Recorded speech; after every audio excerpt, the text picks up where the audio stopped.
이제 사도행전 본문의 말씀으로 돌아오겠습니다. 사도 바울을 암살하려는 음모를 이 바울 사도의 누이의 아들 조카입니다. 조카가 그것을 듣게 되었고, 그래서 안토니아 요새의 로마 군인 병영 안에서 보호를 받고 있는 외삼촌 바울을 찾아갔고, 바울이 백부장을 불러서 이 소년을 좀 천부장에게 데리고 가시오. 천부장에게 그 사실을 보고하니까 천부장이 지체하지 않고 바로 그날 저녁 9시에 보병 200명, 그리고 말을 탄 기병 70명, 그리고 창을 든 창군 200명, 자기 휘하에 있는 병력의 절반을 동원을 해서 사도 바울을 안전하게 이렇게 무장 호송을 해서 가이사랴까지 옮기는 사건이 지난주의 성경의 말씀이었습니다. 이 사도행전 24장에 있는 말씀은 이 가이사랴에 있는 로마 총독부의 벨릭스 총독 앞에서 이제 사도 바울이 처음 재판을 받게 되는 장면이 되겠습니다. 사도 바울이 예루살렘에서 떠나서 총독이 기거하는 이제 가이사랴, 지중해 연안의 항구 도시 가이사랴로 옮겨졌다는 그 소식을 알게 된 예루살렘의 대제사장과 백성의 장로들이 변호사를 고용했는데 터툴러스라는 이름을 보면, 이 사람의 이름이 라틴식 이름인 것 보면 아마 이 사람이 이탈리안인 것 같습니다. 로마 제국의 총독 앞에 유창한 라틴어로 가서 이 법정에서 변론을 하기 위해서 로마인 변호사를 고용하여 100km가 되는 거리를 예루살렘에서 가이사랴까지 대제사장과 그 일행이 찾아가서 로마 총독 앞에서 바울을 고소하는 것입니다. 5절에 보면 더들로라고 하는 이 변호사가 얘기하는데, 이 바울이라는 사람은 전염병과 같은 존재입니다. 영어 성경엔 트러블 메이커라고 그렇게 번역했는데요, 천하에 흩어진 이 유대인들을 소요하게 하는 자입니다. 소요하게 한다는 말을 킹제임스 성경에서는 sedition, 체제를 전복시키려는 반체제, 반란, 데모를 일으키는 사람이라는 뜻입니다. 당시 천하를 다스리던 로마 제국은 팍스 로마나, 로마의 평화를 자랑했습니다.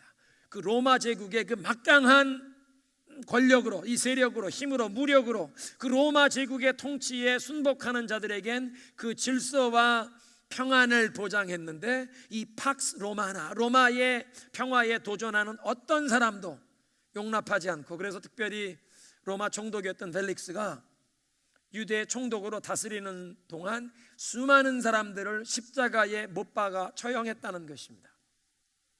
그런데 지금 이 바울이 바로 천하의 소요를 일으키는 사람, 이런 반란을 일으키는 사람이라고 얘기하는 것은 팍스 로마나를 흔드는, 로마 제국이 용납할 수 없는 십자가에 처형해야 될 그런 문제라고 얘기하는 것입니다. 두 번째로 바울이 나사렛 이단의 우두머리라고 했고, 세 번째는 바울이 성전을 더럽히려고 했다고 바울을 총독 앞에서 기소했습니다. 이런 기소 혐의에 대해서 잘못하면 사형 선고를 받을 수도 있는 그런 혐의인데, 사도 바울이 차분하게 본인의 입장을 아주 조목조목 논리정연하게 해명하는데 10절부터 그 내용이 기록되어 있습니다. 바울이 밝히는 것은 내가 예루살렘에 예배하러 올라간 것이 12일 전입니다. 지금 12일 전이라고 얘기하지만 이 가이사랴 총독부에 호송되어 내려온 지 벌써 5일이 되었습니다. 그러니까 그 전에 예루살렘에 있었던 날은 불과 7일밖에 안 되는데, 그 가운데도 하루는 성전에 올라갔다가 소동이 일어나고 로마 군인들에게 붙잡혀서 천부장이 주선해서 사내들인 공회 앞에 서서 이 재판이 열렸던 날까지 합히면 일주일도 되지 않는 짧은 기간 동안 예루살렘에 자유롭게 머물렀다는 것입니다. 그 기간 동안 무슨 데모를 준비하겠습니까? 그리고 사도 바울은 얘기합니다. 나는 성전에 예배 드리러 올라갔다. 어떤 반란을, 데모를 준비하려고 올라간 사람이 아니라, 내가 성전에 올라갔을 때도 내가 누구를 선동하거나 무리와 함께 있었던 것을 여기 지금 고발하는 사람들이 보거나 증거를 제시할 수 없다. 그런데 사도 바울이 내가 총독 앞에서 한 가지 고백할 것이 있는데, 자기의 범죄 사실을 시인하며 고백하는 것이 아니라 자기가 믿고 있는 바 그 신앙을 고백합니다. 나는 이 사람들이 이단이라고 부리는 그 도를 따라서 우리 조상들의 그 하나님을 섬기며 조상 때로부터 우리에게 전해준 그 모든 율법과 선지자들의 글을 다 믿습니다. 그리고 저들이 하나님을 향해 가진 그 소망을 나도 동일한 소망을 가지고 있는데 그 소망이란 의인과 악인의 부활을 믿는 것입니다. 내가 여러 해 동안 외국을 돌다가 동족들을 위한 구제 헌금을 모아가지고 예루살렘에 올라왔는데 성전에 들어가서 예물을 드릴 때에 나 스스로 모든 부정한 것을 깨끗하게 하는 결례 의식을 행한 다음에 갔습니다. 그러니까 동족을 사랑해서 구제 헌금을 모금해서 그 고대 유대교회에서는 구제를 아주 중요하게 여겼습니다. 요즘도 오늘도 유대인들은 구제를 중요하게 여기는데요, 그런 구제 헌금을 모아서 동족들에게 전달하려고 예루살렘에 오는 사람, 또 성전에 올라가서 예물을 드리기 위해 자기가 정결 결례를 행하는 사람은 성전을 더럽힐 사람이 아닙니다. 그리고 얘기합니다. 내가 다만 한 가지, 사네드린 공회에서 재판을 받을 때 내가 여러분들 앞에 서서 이렇게 신문을 받는 것은 죽은 자들의 부활을 믿는 소망 때문에 여기 섰습니다. 이 외친 것 하나밖에는 내가 잘못한 것이 없습니다. 그러니까 지금 이 총독 앞에서 얘기하는 것은 대제사장과 그 무리와 바울 자기가 이렇게 시비를 빚게 된 것은 어떤 로마 법에 저촉이 되는 어떤 문제가 아니라 신학적인 논쟁 때문에 이 대제사장과 사도 바울이 서로 충돌하고 있다는 것을 총독 앞에 밝히는 것입니다. 이렇게 사도 바울이 자신을 변호하는 내용을 들은 총독이 그 재판을 휴정합니다. 천부장 루시아가 예루살렘에서 내려오면 내가 그의 보고를 들은 다음에 이 재판의 결론을 내리겠습니다. 재판을 정회를 선포합니다. 그리고 백부장에게 지시하는데 사도 바울에게 가택 연금 조치를 내립니다. 군인이 지키도록 하지만 그에게 자유를 주라. 그리고 그 주변에 있는 친지들이 그를 돕는 것을 막지 말라고, 돕도록 허락하라고. 고소를 당했지만 아무런 죄도 밝혀지지 않은 로마 시민권자의 혜택을 누리도록 한 것입니다. 여기서 벨릭스 총독이라는 인물에 대해서 좀 자세히 살펴보기를 원하는데요, 이 벨릭스라는 사람은 본래 노예로 태어났습니다. 노예로 태어났는데 집안 그 여주인의 은택을 입어서 자유민이 되었습니다. 그렇게 자유인이 되었는데 자기 형도 자유인이 되었는데 친형 팔라스라는 사람이 그 주인집 아들과 아주 절친으로 자랐는데 그 주인집 아들이 장성하여 로마의 황제 클라우디우스 황제가 됩니다.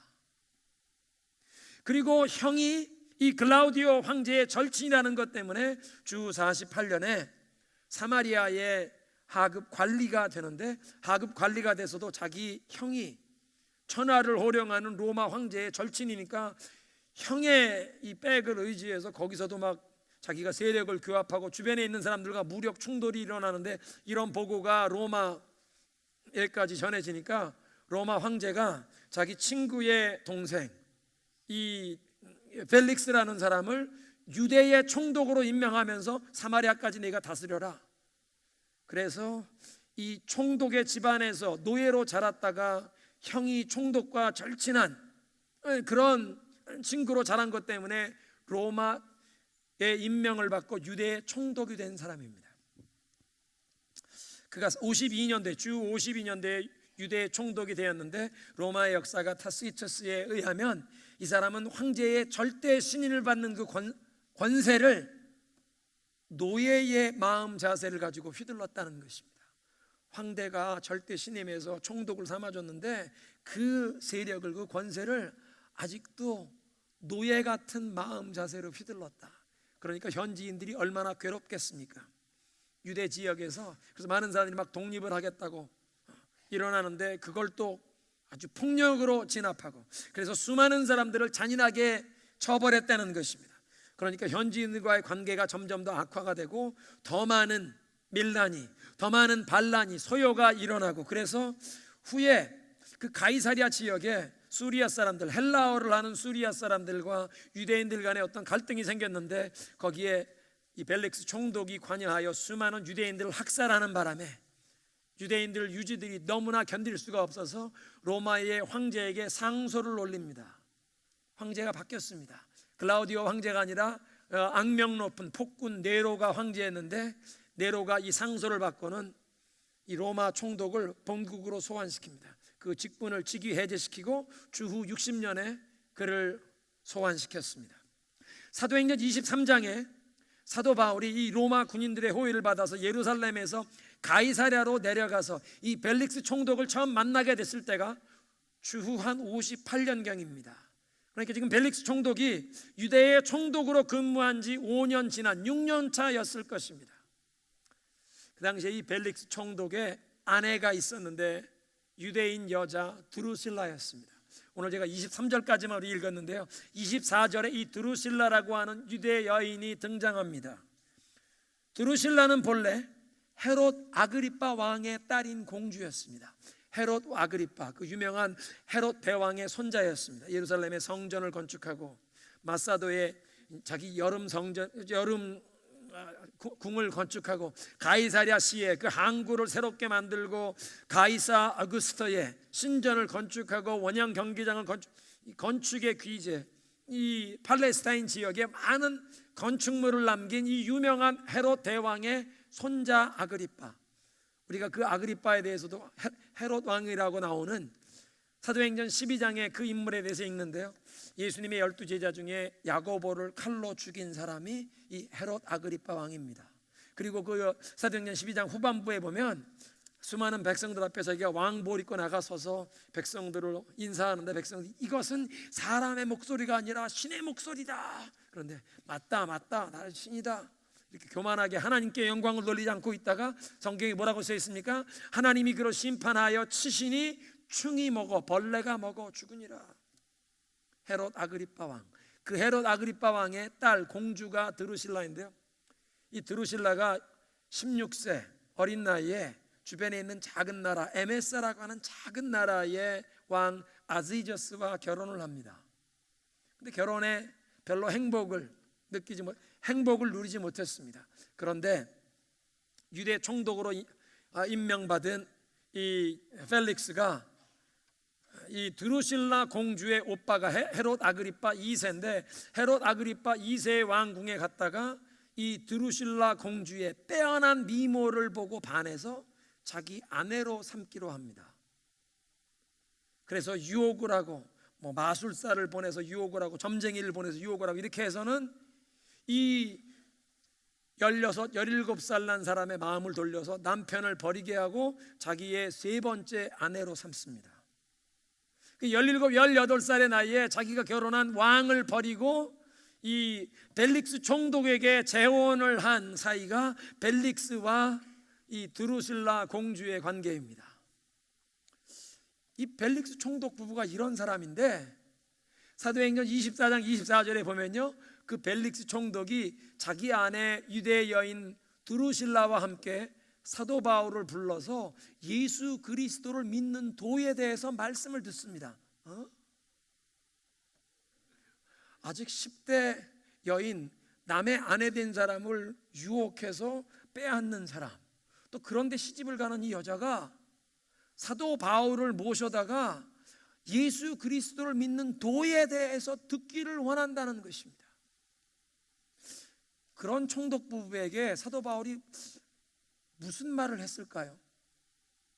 복음을 가감없이 전하면서 죄를 회개하라고 촉구했던 것 같습니다. 25절에 보면 바울이 의와 절제와 다가오는 심판에 대하여 말하니 벨릭스가 두려워하여 대답하되 지금은 가라, 내가 틈이 있을 때 너를 부르리라 하고 보내니라. 남의 아내를 빼앗는 사람, 그런 사람 앞에 의로움, 자기 절제해야 한다, 다가오는 심판이 있다, 하나님 앞에서 모든 사람이 인생의 최종 결산 보고를 하고 심판을 받아야 한다는 것을 가르치는데, 그 얘기를 듣고 벨릭스가 마음에 두려운 마음이 들었습니다. 왜 두려운 마음이 들었나요? 사도 바울이 강론하시는, 전하는 복음의 내용이 이해가 되었다는 것입니다. 이해가 되어서 양심의 찔림을 받았습니다. 그런데 어떻게 반응합니까? 오늘은 이 정도면 됐습니다, 물러가시오. 내가 다음번에 시간이 날 때 내가 틈이 생기면, 영어 성경 보면 That's enough now, You may go. When I am convenient, I will call for you. 내가 여유가 생기면, 내가 모든 일이 다 그냥 편하고 아무도 분주한 일이 없고 그냥 시간이 생기고 여유가 생기면 그때 부를 테니 지금 됐습니다. 돌아가시오. 바울이 전하는 복음을 듣고 두려움을 느낄 정도로 어떤 감동을 느꼈는데, 그 자리에서 죄를 회개하고 죄를 용서받을 수 있도록 예수를 믿기로 결단하면 되는데, 벨릭스는 결단을 미루었습니다. That's enough. 오늘은 이 정도면 됐습니다. 물러가시오. 다음번에 틈이 있을 때, 내가 여유가 생길 때 그때 부르겠어. When I find it convenient, I'll call for you.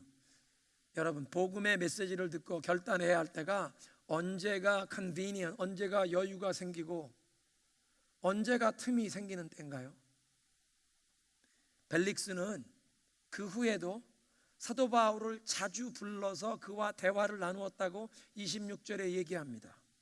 그런데 27년에 보면 2년 뒤에 로마에 이제 소환을 받아서 돌아가게 되고 새로운 총독이 부임하게 될 때까지 벨릭스가 예수님을 믿기로 결단하지 못했고, 로마로 돌아가서는 실정해서 소환돼 돌아간 사람 처형될 상황인데, 형이 황제에게 호소를 하는 바람에 처형은 당하지 않았지만 역사의 무대에서 그냥 사라져 버립니다. 얼마나 안타까운 사람입니까?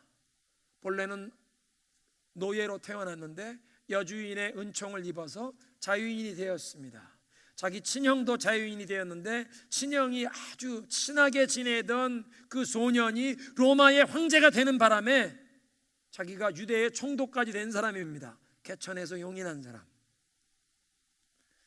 그런데 이 사람이 사마리아에서도 근무한 적이 있고 유대의 총독이 되었기 때문에 유대 나라의 이 유대인들과 사마리아 사람들이 서로 갈등하고 반목하는 것을 압니다. 그 당시에 사마리아는 벌써 이 헤롯 대왕이 크게 건축을 한 다음에 로마인들의 이름을 따라서 세바스테라고 이름을 붙였습니다. 그 사마리아 사람들은 크게 개축이 된 그 도성 세바스테에서 그리심산에 자기들의 신전을 지어놓고 우리는 여기서 하나님을 예배해야 한다. 유대인들은 예루살렘의 헤롯 대왕이 건축한 성전에서 여기서 하나님을 예배해야 한다. 서로 상종하지 않고 서로 갈등하는 것을 보았는데, 근데 이상한 것은 유대인이나 사마리아 사람이나 차별하지 않고 이 양쪽 사람들을 다 끌어안는 새로운 종파 사람들을 보는데 그리스도인이었습니다. 이 그리스도인들에 대해서 자기가 유대의 총독으로 근무하며 많은 보고를 접했을 것입니다. 그런데 이 그리스도를 믿는 도에 관한 가장 정통한 교사 바울이 자기에게 재판을 받기 위해 자기가 묵고 있는 헤롯 궁으로 이제 호송이 되어 왔습니다. 그 바울을 2년 동안 지척에 두고 자기가 원할 때마다 그 사도 바울을 불러다가 호출해서 복음을 들었지만, 궁금한 것을 질문하면 답변을 들었지만 그 사도 바울의 이야기를 들으면서 결단을 하지 않습니다. 아마 사도 바울을 통해 복음을 들으면서 당신이 그리스도를 믿으면, 하나님의 살아계신 아들 예수 그리스도께서 우리의 모든 죄를 대속하신 것을 믿으면 당신이 죄사함을 받고 다가오는 심판을 받지 않습니다. 뿐만 아니라 그리스도 안에서 하나님의 자녀로 입양이 되어 하나님의 자녀가 되어 그리스도와 함께 영원한 하늘나라를 유업으로 상속받는 하나님의 아들과 공동 상속자가 됩니다. 여러분, 이 로마인들에게 양자 입양된다는 개념은 굉장히 중요한 개념입니다. 로마의 황제들 가운데 자기의 친아들이 있는데도 자기가 양자로 입양한, 심지어 양자로 입양한 노예를 자기 뒤를 이어 황제의 직위를 물려준 경위도 있습니다. 로마 황제들은 가장 뛰어난 사람이, 탁월한 사람이 황제가 되어야 한다고 믿기 때문에 친아들보다도 자기가 입양한 똑똑한 사람을 입양하고 실력 있는 사람을 입양해서, 심지어는 노예를 입양해서라도 왕을 삼는 것이 있기 때문에 로마인들에게 입양이란 굉장히 어필이 되는, 양자 입양이 어필이 되는 개념인데, 당신이 그리스도를 믿으면 죄사함을 받고 다가오는 심판을 면하고 하나님의 아들로 양자 입양이 된다는 복음을 듣고 결단하지 않습니다. 이 가장 중요한 결정, 예수님을 믿기로 결단해야 하는데 그 예수님을 따르는 길이 진리인 것을 알았을 터인데 그렇게 예수님을 따르기로 하는 헌신을 미루다가 이 인생의 가장 중요한 이 결단을 내리지 않고 미루다가 2년의 세월이 지나간 다음에 예수 그리스도를 믿고 따르기로 결단하는 그 기회는 영원히 놓치고 영원한 파멸과 저주와 형벌로 떨어졌습니다. 그런데 그를 보면 바울의 재판도 결정을 유보하고 휴정을 선포한 것들, 이렇게 중요한 결정을 게으름 피우고 미루는 그의 어리석은 모습을 드러냅니다. 그는 천부장 루시아가 처음 보낸 이 편지를 받으면서 이 압송이 되어 호송이 되어 온 바울이라는 사람이 죄가 없다는 사실을 처음부터 알았습니다. 그리고 자기가 주재한 재판에서 대제사장과 함께 온 이 더들로라고 하는 그 변호사의 말을 듣고 고소하는 기소 내용을 듣고 그 다음에 사도 바울이 자기 자신을 변호하는 내용을 들은 다음에 그 사람들이 아무런 답변도 할 수 없고 아무런 반론을 제기하거나 증거를 제시하지 못하는 것을 보면서 바울이 무죄하다는 것을 확신했을 것입니다. 바울을 석방하는 것이 옳은 일이요 의로운 판결인 줄 알았지만 대제사장과 백성의 장로들이 그 유대인들이 자기에게 불의한 판결을 내리기를 요구한다는 것을 알면서 판결을 미루었습니다. 연기했습니다. 올바른 일, 진리를 알았고 동시에 불의한 일, 거짓을 뻔히 알았는데 결단을 피하고 지금 진리를 택하고 진리를 행해야 할 사람이 결단을 미루면서 나중에 내가 틈이 생기면 여유가 생기면 그때 결정을 내리겠습니다. 미루었던 사람입니다. 그렇게 가장 중요한 결정은 미루는 펠릭스 총독이 그 당시에 가장 관심이 있었던 것이 무엇입니까? 그는 현세에 오늘의 현실에 그냥 재물의 유혹에 온통 마음을 빼앗겼습니다. 26절에 보면 바울을 자주 불렀는데 이렇게 얘기합니다. 동시에 또 바울에게서 돈을 받을까 바라는 거로 뇌물을 받기를 기대하면서 더 자주 불러 같이 이야기하더라. 예수 그리스도를 믿는 도에 대해 더 알고 싶은 것도 있었지만 이 바울을 자주 부르다 보면 이 사람이 나한테 좀 주변에 있는 그 친지들 후원자들에게 얘기해서 뇌물을 좀 모아다가 나한테 석방해달라고 뇌물을 주지 않을까, 돈을 받기를 바라는 마음으로 자주 사도 바울을 만났다는 것입니다. 신약 성경의 내용의 절반을 기록한 그런 사도 바울을 자기 옆에 두고 2년 동안 복음에 대해서 충분히 들었습니다. 예수 그리스도에 대해서 충분히 알 만큼 알게 되었을 것입니다. 그랬는데 결단을 미루고 죄를 회개하고 죄 사함 받고 하나님의 자녀가 되는, 하나님의 자녀로 양자 입양되는 그 영광의 기회를 미루는 바람에 이 부활의 영광에 들어가는, 영생에 들어가는, 영광에 들어가는 기회를 놓쳐버린 사람, 총독 벨릭스. 근데 어떻게 보면 이 총독 벨릭스와 동일한 우리 현대인들에게 하나님의 사람 모세는 이렇게 기도하라고 가르칩니다. 오늘 예배의 부름 시편 90편인데 우리의 연수가 70이요 강건하면 80이라도 그 연수의 자랑은 수고와 슬픔뿐이요 신속히 가니 우리가 날아가니이다. 아침 안개와 같은 인생, 일장 춘몽이라는 것입니다. 그래서 12절에 우리에게 우리날 계수함을 가르치사 지혜로운 마음을 얻게 하옵소서. 벨릭스 총독이 2년 뒤면 자기가 폭군 네로에게 소환을 당해서 로마로 돌아갈 것을 알았을까요? 그게 자기 몰락의 날이 다가온다는 것을 알았을까요? 자기가 인생의 이제 여정을 마치면 하나님 앞에 가서 자기 인생의 이 모든 최종 결산을, 최후 심판을 받아야 한다는 것을, 그 날이 다가오고 있다는 것을 알았다면 차일피일 미루지 않았을 것입니다. 예수님을 믿기로 결단했을 것입니다. 그 진리의 길을 따르기로 결단했을 것입니다. 근데 우리도 그렇지 않습니까? 오늘 헛된 썩어져 갈 세상의 것을 따르는 것이 아니라 이것을 내려놓고 예수님을 따르기로 결단해야 한다는 것입니다. 주님께로 더욱 가까이 나아가는 날이 오늘이 되어야 한다는 것입니다. 사도 바울이 말씀하십니다. 보라, 지금이 은혜 받을 만한 때요, 보라 오늘이 구원의 날이로다. 오늘이 구원의 날입니다. 지금 이 시간이 하나님의 그 은혜가 임하는 시간이 되어야 합니다. 우리의 삶 가운데 하나님 청산하고 끊어버릴 것이 청산되게 하시고, 이제부터 주님이 우리를 어디로 인도하시든 주님이 인도하시는 그 진리의 길, 생명의 길, 복된 그 길로 나아가게 하옵소서. 오늘 이 시간이 예수님께 한 걸음 더 가까이 나아가는 그런 은혜의 시간이 되게 하옵소서. 우리 그런 마음으로 찬양을 올려드리겠습니다.